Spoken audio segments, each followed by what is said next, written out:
by everything that we are allowing to happen to them. We have to stop sitting on the sidelines, stand up and start acting. And that's why we're here today. We want every one of you to get ignited and get involved. We're gonna introduce you to people and speakers who have been in the battle, who are fighting this fight and who are protecting our kids on a daily basis. So that's our intention today, is to make sure you leave here equipped and with the knowledge that you need to be empowered to go fight for our kids. Children have become a commodity, and we have to speak truth to this evil. And if we want to cover our ears and our eyes and our mouths, then nobody's going to figure it out. And the reality is, there was a sea change. If we just talk about the cartel itself, there was a sea change amongst the cartel about a decade ago, where they found out that they weren't profiting off of drugs as much as they really wanted to anymore, because people were figuring out how to get drugs from Big Pharma. They were figuring out how to make drugs themselves, so on and so forth. And then the influx of fentanyl, which is very inexpensive to make, became very prolific. In fact, we already have 3.5 to 4 times more fentanyl in the country right now, enough to kill everybody in the country. So what they said is, okay, where's the profit? Well, we can sell a drug and it can be used once, or unfortunately, we can sell a child and it can be used several times a day. The victims of Jeffrey Epstein's network did not survive years of trauma, come forward at enormous personal cost, and watch Ghislaine Maxwell get convicted, only to be told by the most powerful government on earth that it's time to move on. Bradley Edwards, the attorney who fought for those victims for years, told the world that this network extended far beyond Epstein and Maxwell. The files confirm it. Members of Congress who have read the unredacted documents confirm it. The arrests happening in Europe while America says, move on, confirm it. Justice is not a political calculation. Justice is not a midterm strategy. Justice is not something that you just move on from. Justice is what we owe the children who never got to move on at all. On the news, AB 379 was brought up by Assemblywoman Krell. How do we defend 16 and 17-year-old girls, because those fell through the loops, those fell through the hoops in the darkness? How do we protect them from child sex traffickers? How do we protect them from the men that buy them on the streets? Ms. Krell came up with an AB and pushed it, or tried to push it, through this building. And what was the results of that this weekend? They removed her name from her own bill. They gave it to somebody else. They pushed it into another committee to have a continuing conversation on what they want to do next. Make this a felony, not make it a felony. The very people standing behind me in this building, who sit here Monday through Friday, or at least they should, who come to work and represent each and every one of you, are failing to do their jobs. Some ask how these kids are so easily manipulated. Why don't these kids, teenagers, young women and boys, grown women escape? It's not that easy. Think about it. If you're sold into sex trafficking by your own family, where do you go? Many can't escape because they're threatened, physically abused, drugged, or all of the above. Many victims even feel guilty or ashamed, and they shouldn't.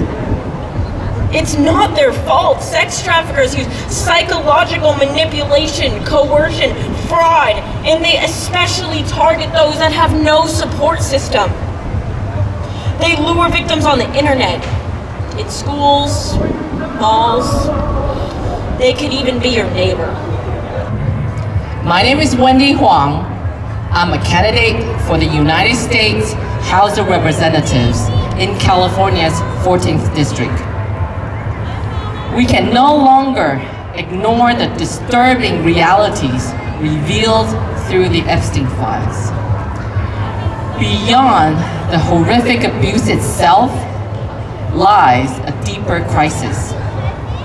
Powerful institutions protecting themselves instead of protecting the innocent to benefit special interest. Because for the powerful, justice denied is protection. For the victims, justice delayed is justice denied. Stop fighting. I don't care if you're a Republican, Democrat, whatever. It doesn't matter. Because we want the same thing. We want safer communities. We want to be one California so that we can work together and make sure that even if I'm home alone, I'm not alone because my community surrounds me and will protect me. So that even if my child gets home before me and has to be at home by herself for hours, she doesn't feel like she has to go on some chat with somebody who says they're 16 but is really 63 and is coming for her. I want her to know that, hey, my neighbor next door isn't going to fight against my mom just because she's a Republican. My neighbor next door is not going to fight against my mom because she's a Democrat. My neighbor next door is just going to see me as one of the children in his or her community. Let's stop putting division in front and start putting community in front. Because that's what we need right now. We need to be able to talk to each other. We need to be able to know when we go to our neighbor and knock on the door and say, hey, I need help. They're not gonna say, oh, there's that Republican, there's that Democrat, there's that whatever. We have to open the doors and say, oh, my neighbor's here.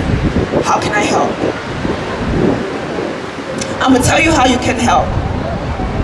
Take the time to get to know who you're voting in, because not everybody who looks like you is for you. As I talk to people, they say, well, you're black. Aren't you gonna, vote for this person who's black? I say, why? Why? You're blonde. Are you going to go and vote for somebody just because they're blonde? You look at me like I'm crazy, right? Yeah. No, I'm gonna vote for the best candidate. As you see, the candidates here, we're not fighting each other. We're working together. We have solutions. Some of them are similar and some of them aren't. But we're working towards solutions. And that's exactly what we need to continue to do. So if you're a Republican, go talk to a Democrat. If you're a Democrat, go talk to a Republican. If you're an independent, talk to everybody, because it's time for us to get the labels and throw them away. Let's vote for the person who's going to do right by us.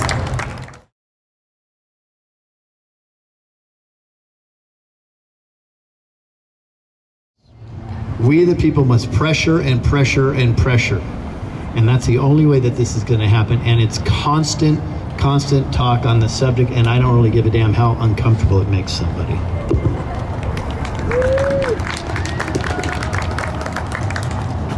I'd like to also add to his answers.